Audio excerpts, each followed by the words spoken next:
Hey folks, Dave here, and I currently have a squirrel who I think just saw me through the window.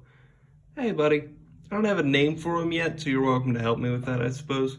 If you hear any chittering, it's him trying to get in. Anyway, I also like knives, more relevantly. In this case, the Kershaw Amplitude 3.25, I believe is the model name. This is a It is not discontinued. There are versions of it that have been discontinued, I believe. Hey, buddy. Little friend really wants to get in. He is circling my window, crawling up and down around the brick. Anyway, focus. This is a knife. It's fine, interesting size time. This is the Amplitude compared to the Ontario Rat Models 1 and 2. Squirrel update, currently in the bottom left. This is the Amplitude compared to the Spyderco's Endura and Delica. Squirrel update, now in the middle left. This is the Amplitude compared to the Spyderco's Paramilitary 2 and Para 3. Squirrel update, I think he left. I think he's gone. This is the Amplitude compared to the Benchmade's Griptilian and Mini Grip. Squirrel update, he's definitely gone.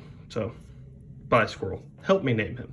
Now that we know how big it is, we can get into what exactly about it is gold. There's a lot, and what is garbage. There's a lot of that too. And we're gonna start with right back here, the thing that makes it the most carryable thing in the world, because obviously the best knife is the one currently in your pocket. That's gonna be the pocket clip. This is subtle. It comes up right up to the edge, but unlike a saw clip of a similar design, it does not allow the material to get over the knife. See, with this saw clip, it's obviously a similar idea. I'm going to throw in another one that I'm going to come back to at some point, and this is the ZT clip. We're going to come back to that one. With the saw clip, you can see that material can get over the knife, which makes it difficult to pull out of your pocket. With the Kershaw clip, it's a flat line, so material can't get over the knife, making it very easy to withdraw. Now, to compare it to the ZT clip, which again, similar design, unfortunately it's held in with a screw that goes all the way through the body. Not exactly, but I already explained it. It's pinched in with that, so you have to disassemble the entire knife to take out the pocket clip. Whereas with this one, and with the SOG, it's a single screw that all you have to do is pop that, flip it over, and put it back down. So this is an ambidextrous clip. It is also a frame lock, so it's not fully ambidextrous, but switchable pocket clip and a flipper, you're doing pretty good in that way. Also, if it gets bent, you can pop it up and screw it in backwards with the screw and twist it like that. So very nice. It is much wider than, say, a chill clip, although not very wide. My perfect pocket clip is, I've said before, is the Spyderco spoon clip, because that won't stab anything. This won't stab very much, but it may still stab something. The design is generally really good here. I have it written down as subtle or understated or whatever. It's just slick, man. There's nothing of interest here. There's nothing to distract, except for a single point of niceness, which is cool. But it's just straight, flat all around. This is the most just a knife that you can really get to. I really like stuff like the Kershaw Vetter that's a little bit over-designed, and I really hate stuff like the CRKT Squid or the Spleen or the Pico, because those are just so under-designed and boring. But with this, you get a lot of boring and just a little bit of interesting. It's a good design as far as aesthetics. It just keeps it rolling. Along with the blade itself, very slender, very pointy, and hot diggity. I don't know if you can see it, but that's a heavy hollow grind. So even though there's just a little bit more than 1/10 of an inch, which would be slicey enough as a flat grind, you put a hollow on it and this thing will carve, man. With a good flipper tab that's nice and subtle, no more obtrusive than it needs to be, so it won't accidentally catch on anything. And it's well made for the thing that it is. Lock bar access is great. As I've said, this is a frame lock, so you can see right there the lock bar access. Get your thumb in there, unlock it. Excellent. Solid lockup. Nothing's ever, coming loose there or anything like that. Jimping, just a little bit of it, just enough for you to be able to put your thumb and know that, you're not going to move very easily, something like that. The handle shape is excellent.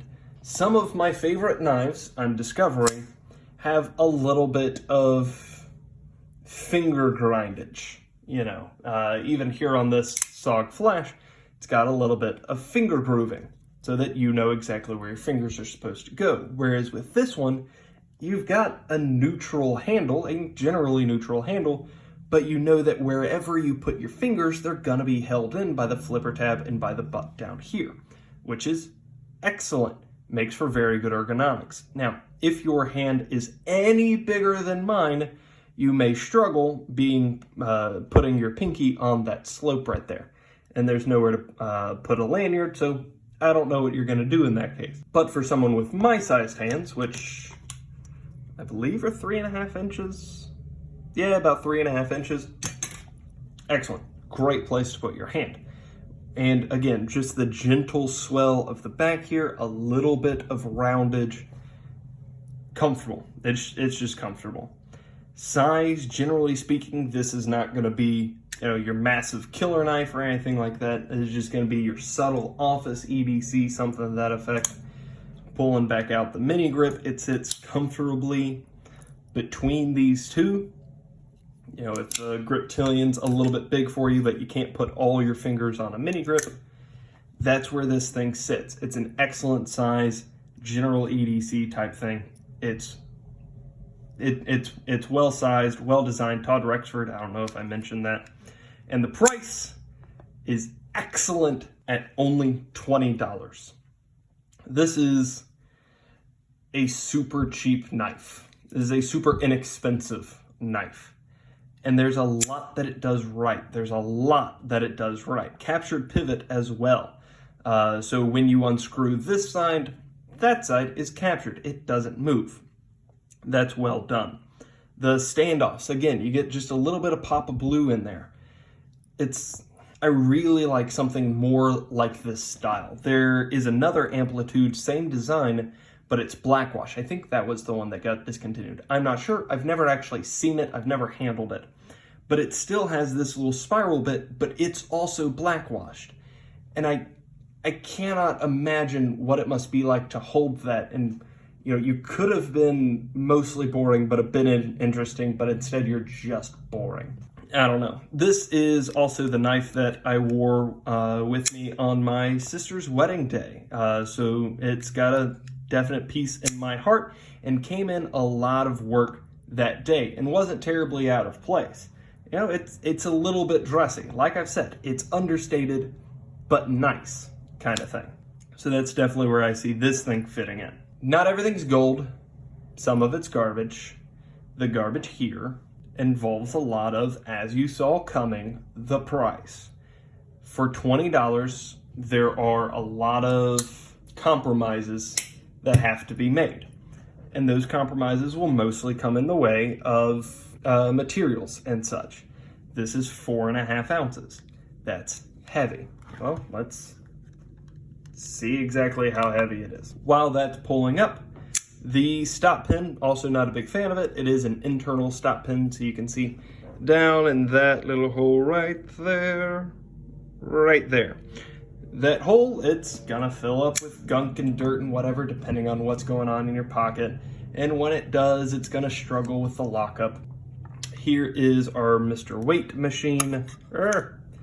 So we can see it's about 4.3 ounces, which for 3 inches of blade, that's a whole lot, as opposed to straight 4 ounces for something like that, or both of these are wildly more expensive knives, but I'm just proving a point. Again, 4 ounces for a much bigger knife. The weight problem is coming in because this is stainless steel. And that's just a heavy material, and there's a lot of it. It's a thick slab of stainless steel, it just makes it heavy. Also, due to the price, blade being 8CR13 MOV means that the hollow grind is going to keep it working for a really long time, but it's not going to keep its edge very long. That's just the nature of the beast. Easy to sharpen up, easy to hone and to put a nice edge back on it. That edge just isn't going to last very long, and well, you know that going in. Lock bar space, again, something that because of the price, there's not a lot of fine tuning that's done here. This is a ZT56, a league away in price, but just to show what I'm talking about, this is a big space right here, and it makes me very uncomfortable because, again, with the hole that you've got going on in there, that's a lot that can fill with gunk, and just generally speaking, it's poor design, it's poor machining. Whereas with the ZT here, because of the price, they can put a lot more effort into the machining, so you just come out with a different result. Not something that functionally matters. The lock bar is fine, just something that bothers me in particular. And at not exactly 3 inches, but at 3.1, is it 3.1? I think it's 3.1. Yeah, it's 3.1. You get just a little bit over the legal limit in some places, but not enough to be meaningful. It's just something to keep in mind. Check your local laws, yada yada. At the end of the day, what sits in front of me is an excellent knife for the price. For Kershaw's lineup of $20, $30 items, this stands up there, this stands pretty tall along with them because of the design, because of the blade, because of its general simplicity, and just a little bit of character back there and back there. And honestly, there's an entire possibility that my entire good relationship with this knife is just because of that right there, because I think that that is gorgeous. And I wish that they had done it on everything, and that everybody had done something interesting on everything. I mean, the Rat 2 is incredible, but this is so boring. You put a shiny blue pivot collar on that, and we're talking about a different animal, right? Everybody just likes a little bit of color in their life. So as far as what this is, it's not a bad design for what it is. It's not a bad execution. Actually, there are a couple of design flaws I just remembered. The disassembly video where I show how to take down an assisted frame lock, I did just about 30 minutes ago, and then I ate lunch. But back here, we can see that screw screws into 2 screws. That's confusing until you realize that's not a screw, that's a pin. This does not screw, this is captured.